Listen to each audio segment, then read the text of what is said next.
tous, j'espère que vous allez bien. Dans le podcast, aujourd'hui, je viens vous parler de la notion d'ancrage. J'en ai déjà parlé dans un précédent podcast où j'ai parlé de beaucoup de choses aussi dedans. Donc là, j'ai à cœur de revenir et concrètement, l'ancrage, c'est quoi? Donc l'ancrage, c'est notre connexion à la Terre. Et la Terre, c'est ce qui est stable, c'est ce qui nous maintient. Donc notre ancrage, c'est ce qui nous amène notre stabilité et ce qui vient nous maintenir. J'ai deux images qui me viennent pour imager ce sujet. Dans le mot ancrage, on entend encre.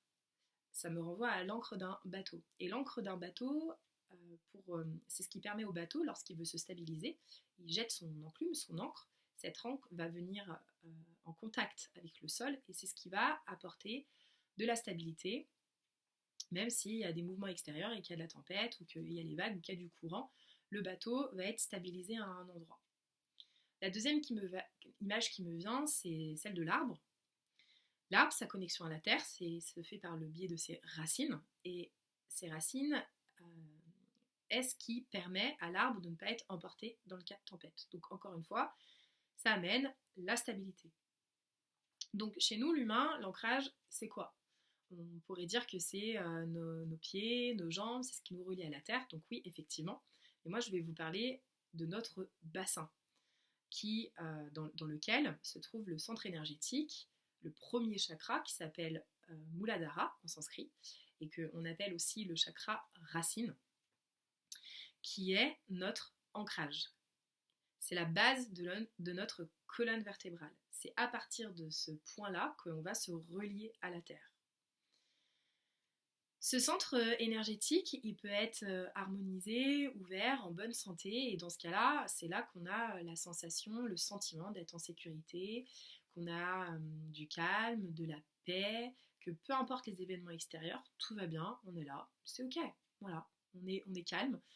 On peut aussi être ouvert à entendre des choses, à partager des choses, on est vraiment dans la confiance en soi et en la vie. Pour la plupart d'entre nous, notre chakra ici n'est pas harmonisé.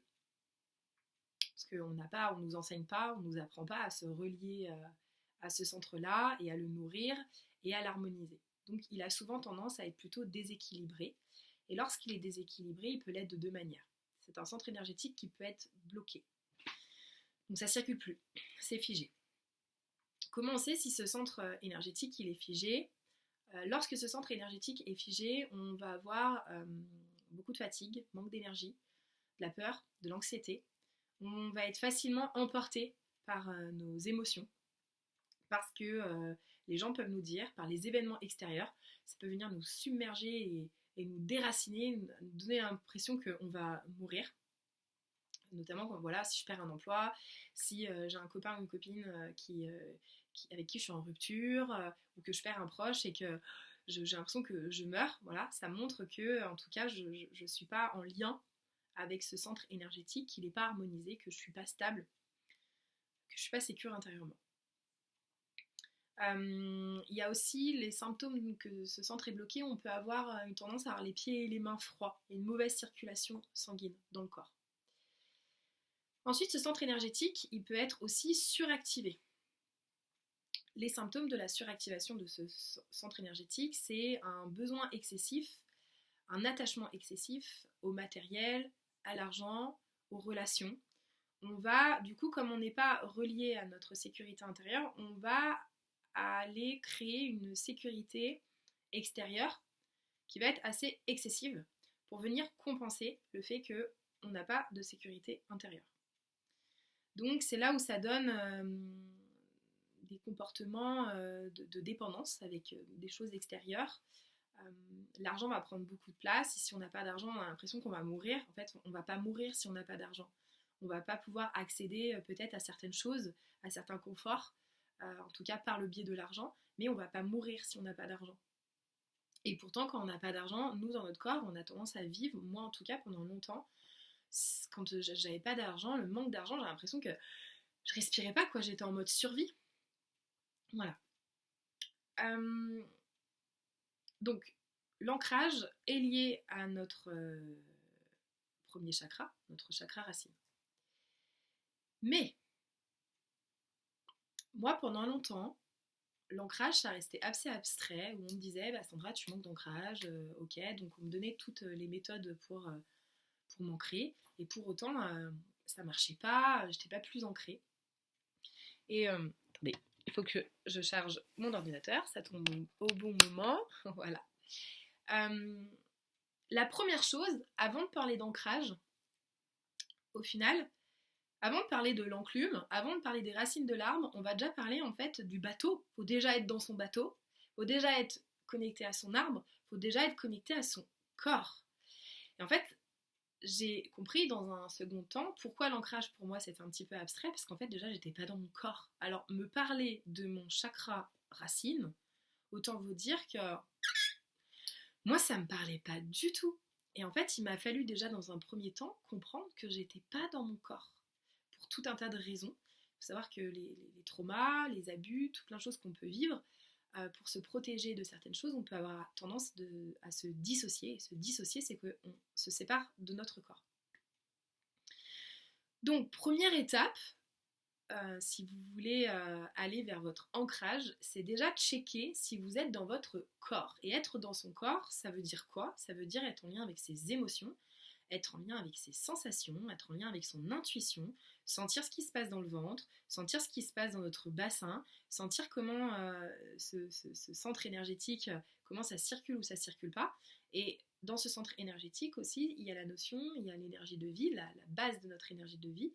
On va parler de la sexualité, comment je vis aussi ma sexualité. Voilà, donc ça c'est un autre sujet, j'y viendrai dans une autre vidéo. Mais voilà, il s'agit déjà d'être dans son corps. Est-ce que je suis présente dans mon corps? Donc, je tourne la caméra à l'intérieur de moi, parce que bien souvent, notre caméra est tournée sur l'autre. Je tourne la caméra sur moi et comment c'est à l'intérieur de moi, comment je me sens. Voilà, ça c'est la première étape. Pour venir dans son corps, si vous n'êtes pas dans votre corps, ou si effectivement, si vous tournez la caméra intérieure et que dans votre corps, vous sentez qu'il y a de l'agitation, ou que finalement, vous ne ressentez pas trop votre corps, ou vous ne sentez pas spécialement de vie à l'intérieur de votre corps, ou que ça peut être assez vide, ou que c'est juste, bah, quand je me connecte à mon corps, ouais, c'est bien, ouais, ça va, mais rien en particulier. En fait, il faut savoir que dans notre corps, nous avons la capacité de ressentir la vie sous toutes ses formes. Notre corps, à l'intérieur de notre corps, il y a tout un univers. Il y a une richesse. Donc moi, quand on me dit à l'intérieur de mon corps, ouais, c'est bien, ouais, ça va, c'est que c'est pas, à mon sens, c'est que c'est pas très connecté au corps. Parce que quand on est dans son corps et qu'on ferme les yeux et qu'on est là, je peux vous dire qu'on peut en raconter des choses. Moi, ce qui m'a aidé à venir dans mon corps, ça a été dans un premier temps de faire une thérapie, de prendre le temps de parler de ce que je ressentais. Et finalement, dans mon corps, au départ, c'était très émotionnel. Les émotions prenaient toute la place. Et du coup, j'avais pas accès à autre chose. Donc, première étape, moi, c'est passé par la thérapie, de pouvoir parler, mettre des mots sur mes mots, MAUX. Et ensuite, ça a été d'aller vers des pratiques qui m'ont fait vivre des expériences dans le corps. La respiration, les techniques de breathwork, la danse, toutes les pratiques aussi qui passent par le son, par les vibrations, ont un impact sur le corps. Donc voyez ce qui vous appelle, il y a vraiment tout plein de méthodes aujourd'hui, beaucoup d'outils. Il y a aussi eu donc le MDR.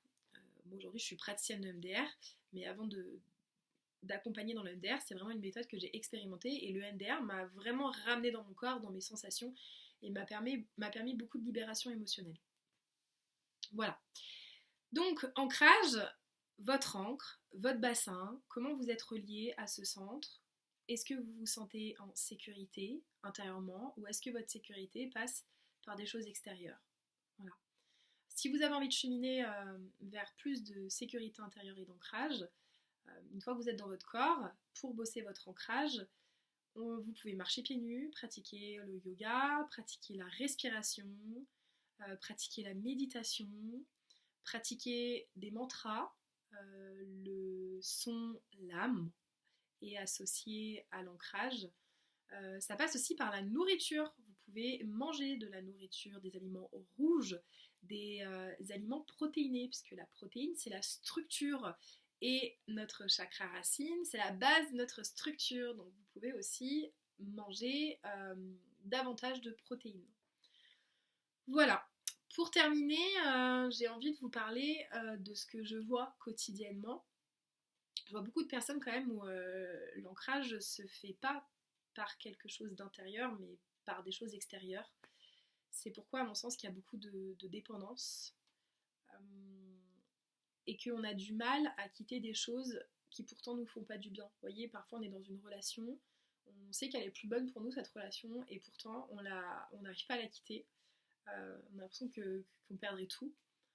Ça peut donner la même sensation avec une maison où tiens, j'ai un travail et ça me plaît plus, j'ai envie de partir, mais bon, je gagne bien ma vie avec et moi j'ai besoin d'argent.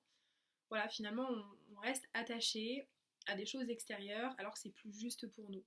Donc manquer d'ancrage intérieur nous amène dans des situations où finalement on va être attaché, on va être dépendant de certaines choses qui vont venir bloquer, limiter notre épanouissement, nos envies, nos rêves.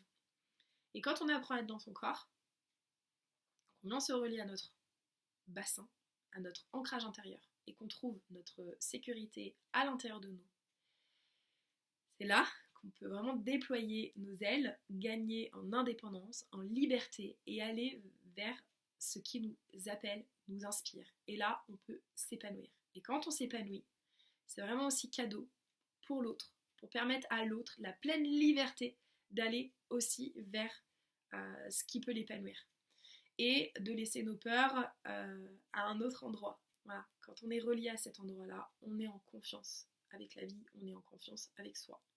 Voilà, donc si ce n'est pas le cas, pour vous pouvez commencer à vous pencher sur le sujet, à revenir dans votre corps et à mettre en place des choses pour venir rééquilibrer votre premier chakra, votre ancrage. Si vous avez des questions, n'hésitez pas, vous pouvez me contacter. J'ai tout plein de méthodes, j'ai des accompagnements qui aident à revenir à soi, dans son corps, et ensuite à bosser l'ancrage. Voilà, au plaisir de se retrouver ici ou dans un autre espace. Au revoir.